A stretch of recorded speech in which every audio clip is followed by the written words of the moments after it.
Hey children, Sai Ram, and welcome back to the fourth lesson of Geography, Exogenetic Processes Part 2. In the previous lecture, we have learned about the third lesson, Exogenetic Processes Part 1. In that lesson, we have learned about the weathering, the three main types of weathering. Which are the three main types of weathering we have learned? Mechanical weathering, chemical weathering, and biological weathering. Now, when this weathering is taking place, whatever material is left over after the weathering, where does this material go? That we are going to learn in this lesson. Which are the agents that carry away these materials from one place to the other? Let's see in this lesson. The eroded material gets carried away by agents. There are certain agents which carry away the eroded material from one place to the other. Now, this carrying away of the material from one place to the other depends upon the speed of the agent. How much speed the agent is having. Okay, wherever the speed of the agent is reducing, there only the materials get deposited. Okay, if the agent is not ready to carry the materials from one place to the other, there only the material remains. Okay, the agents. Now, which are these agents which carry the materials from one place to the other? First one is running water. What is running water? A river. Then glaciers, wind, sea waves, and groundwater do the work of erosion. Okay, they do the work of erosion, transportation, and deposition. Okay, so these are the various agents we are going to talk about in this lesson. These agents keep on undergoing changes. Now, what is the work of these agents? Just to carry the things from one place to the other? No. They are undergoing changes on the surface of the earth, because of which what happens? New landforms are formed on the earth's surface. Now, let's see these agents, what actually is their work. So, let's talk about the first agent, that is the river. Work of rivers and landforms. What is a river? In generally, if I ask you, what is a river? You will say, Miss Running Water is called as river. Or you will say, Miss Fresh Water which is available on the earth's surface, that is called as river. Here we are going to learn about the geographical definition about a river. What is a river? Running water which is flowing naturally in a direction according to gravity.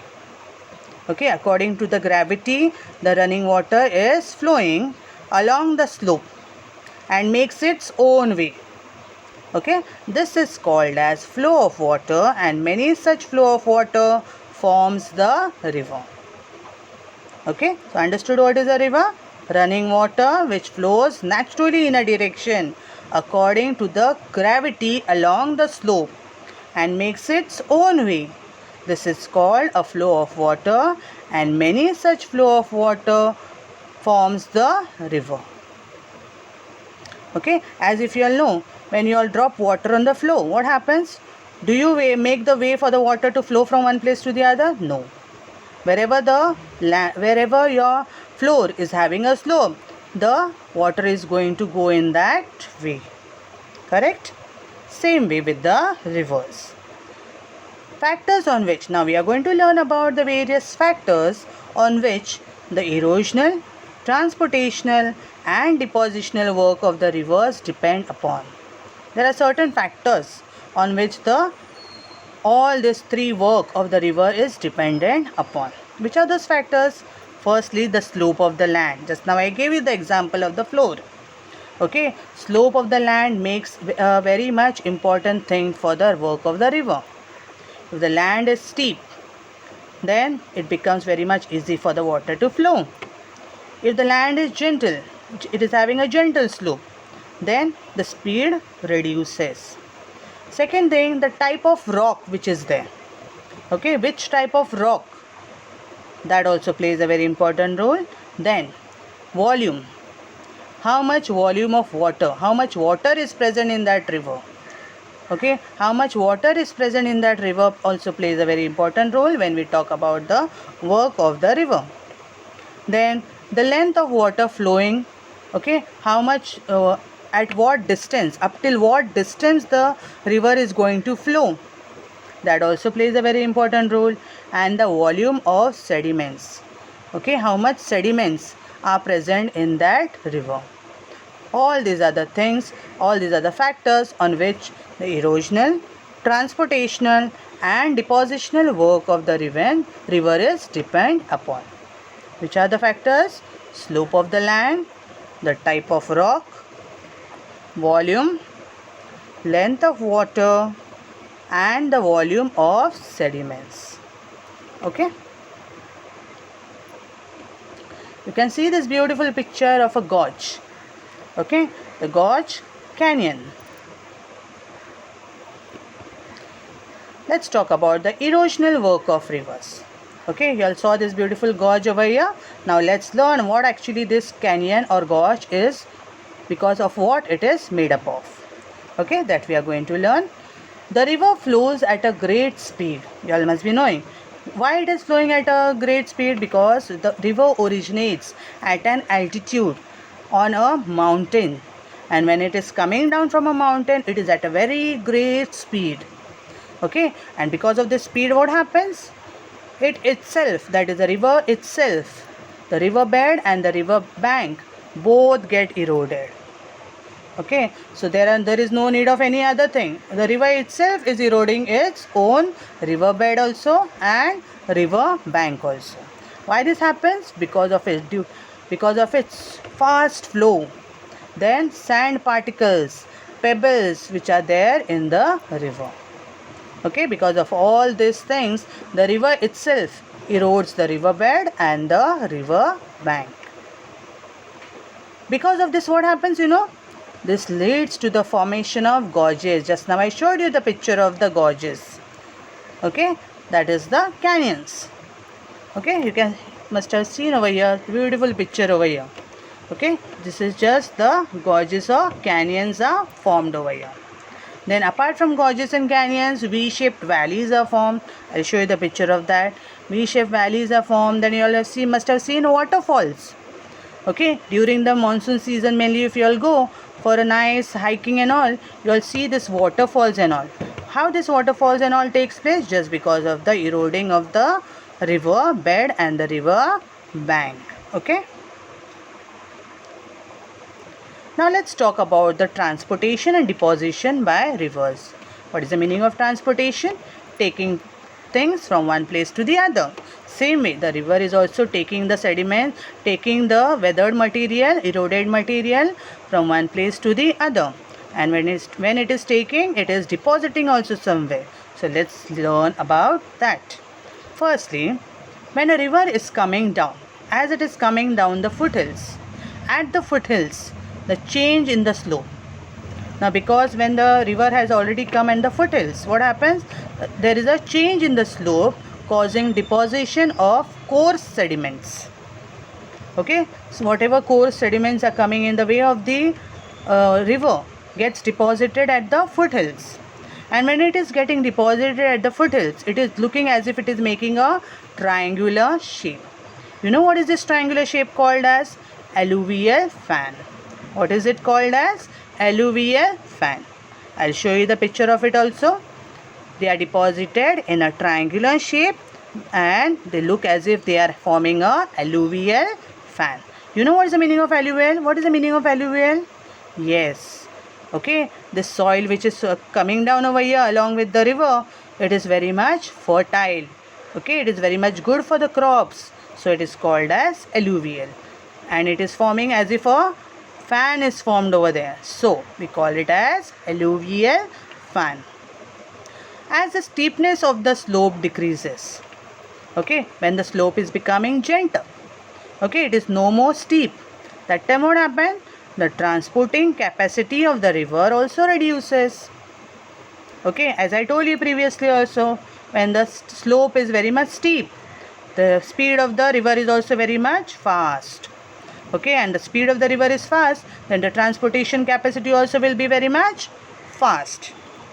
Okay, so but here what we are talking about? Here we are talking about the steepness of the slope is decreasing. When the steepness of the slope is decreasing, the transporting capacity of the river goes on becoming lesser and lesser. In such time, what happens? Bends are formed in the river. Okay, the river starts forming bends. And what are these bends called as? Meanders. What are these bends called as? Meanders. Often in its way in an effort to cross small obstacles. I told you just now about the water falling on the floor.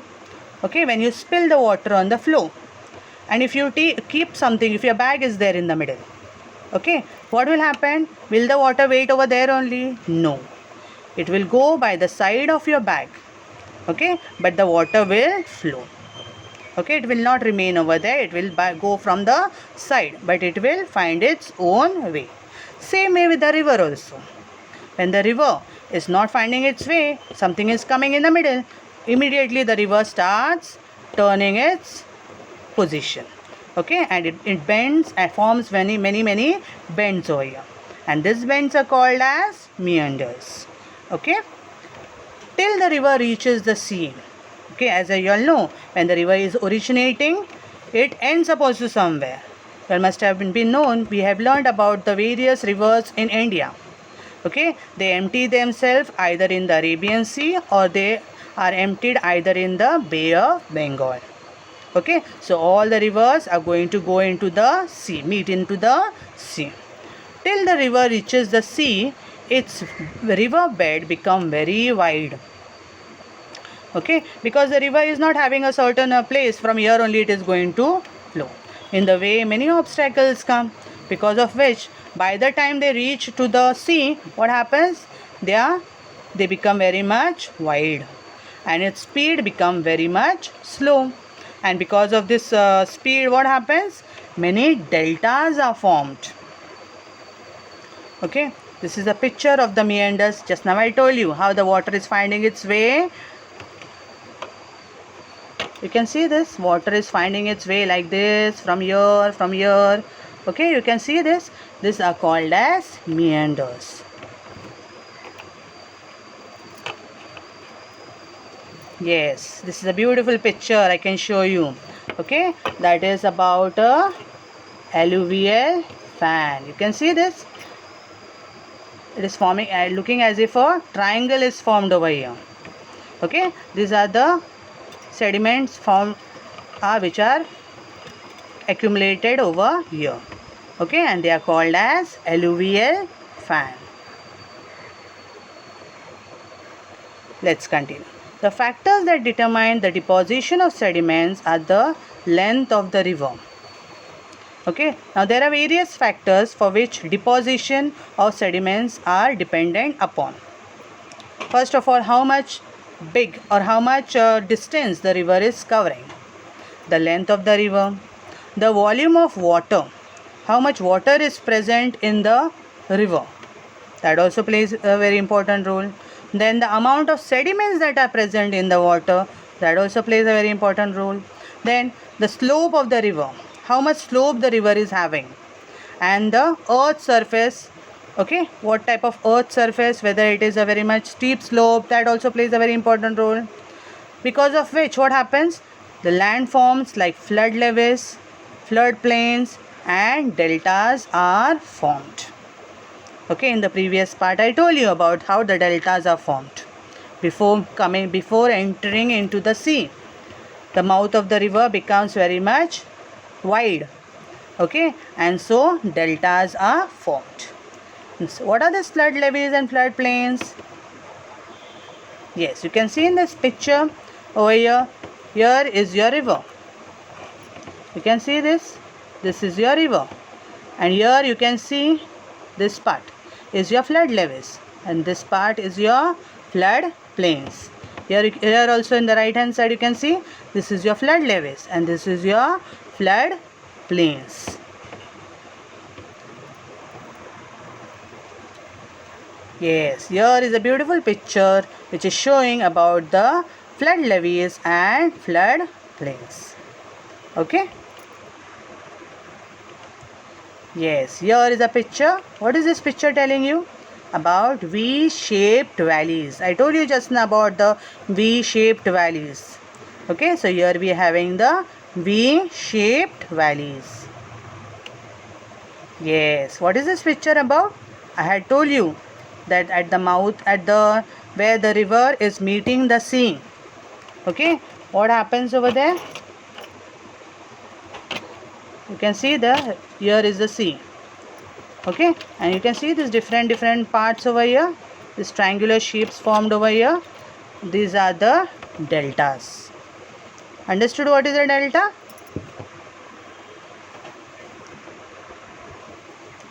Yes, now let's go on to the next agent, that is work of glaciers and landforms. Okay, so here we are going to talk about the next agent, that is the glaciers and the various landforms formed because of the work of the glaciers. Now, where will we find the glaciers? Are we going to find the glaciers in a place like Mumbai? No. Okay, so where are we going to find it? In regions where the temperatures are below freezing point. Okay, in regions where the temperatures are below freezing point, precipitation takes place in the form of snow or snowfall. Okay, so such type of precipitation only we can find the glaciers. Layers of snow. Now what's happening because of the snowfall? Layer upon layer the snow gets accumulated. Okay, layer upon layer the snow gets accumulated on the earth's surface because of the snowfall. Now I told you, the layer upon layer the snow gets accumulated. What happens because of this? It becomes heavy. The heavy weight of this overlying layers makes the snow move along the slope. Okay, when it becomes very much heavy on the top, what happens? The snow starts moving along the slope. Okay. At the base of the layer. Now, where the layer upon layer it is formed, the base of the layer, what happens? The snow starts melting. Okay. How it starts melting? How the snow starts melting at the bottom only? We can imagine that because of the sun, the top layer is getting melted. But what about the base? How the base is getting melted? Because of the friction. Okay, because the snow starts moving slowly, what happens? There is a friction and the pressure from above. Okay, because of the friction also and the pressure from above, the snow starts moving faster. Okay, glacier starts moving slowly along the slope.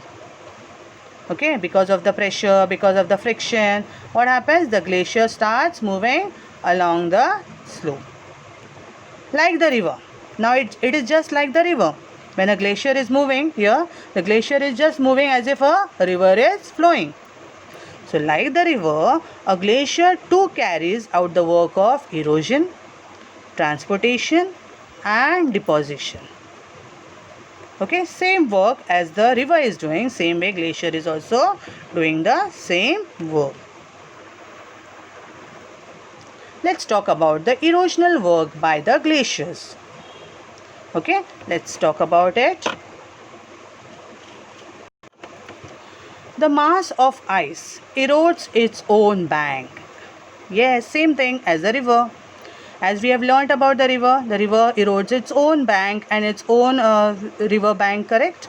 So yes, here also when we talk about the glacier, the mass of ice which is moving, it's eroding its own bank and its own bed on a large scale.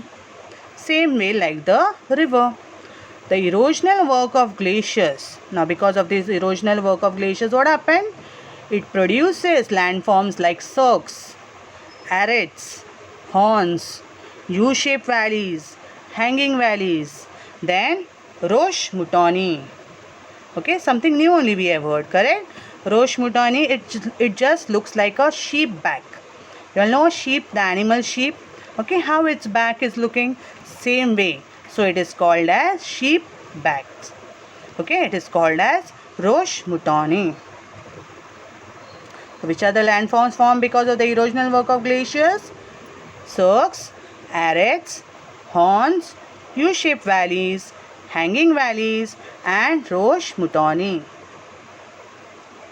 You can see this beautiful place over here. What it is looking like? Yes, it is U-shaped valley. Okay, then this is the hanging valley, as if something is hanging around. So it is looking a hanging valley. Okay, here is your cirques. Okay, now what is the cirque actually in this? You can see this hollow part over here, that is the cirques. Okay, and if you see this top part, that is your horn. Okay, this hollow part over here is called as the cirque, and the top part is your horn. Okay, yes. What is this picture about? Yes, the movement of the glaciers along the path, along the slope, that is called as lateral and medial moraines. Okay, lateral and medial moraines. It is called as lateral and medial moraines. Yes, this picture is of a drumlin. Okay, it is a drumlin. Yes, this picture I was talking about. What is that called as? Roche Mutoni. That is the sheep back. You can see this as if it is looking like a sheep back. You can see this. So it is called as Roche Mutoni. Yes, this is a picture of a esker. Okay, these are called as eskers. Now, let's talk about the transportation and deposition by glaciers. How the transportation and deposition takes by the glaciers. The glaciers carry sediments with them. Now, when the glaciers are moving along the slope, do they just move about? No. Along with them, they carry sediments. And what are these sediments called as? Moraines. Okay, when the glaciers are carrying sediments along with them, it is called as moraines. So, depending on the location of the deposits, where actually the moraines are getting deposited, it can be divided into 4 types: ground moraine, lateral moraine, medial moraine, and terminal moraine. Okay, you can see in this picture over here. Okay, that is ground moraine. Then you can see over here lateral moraine. Then you can see terminal moraine. This is called as the glacier bed. Okay, so these are the various places where the moraine gets deposited. Okay, here is your lateral moraine. Here is your terminal moraine. Okay. Now, because of this transportation and deposition, what happens? What type of landforms are formed? The depositional work of glacier produces landforms like drumlins, eskers, etc.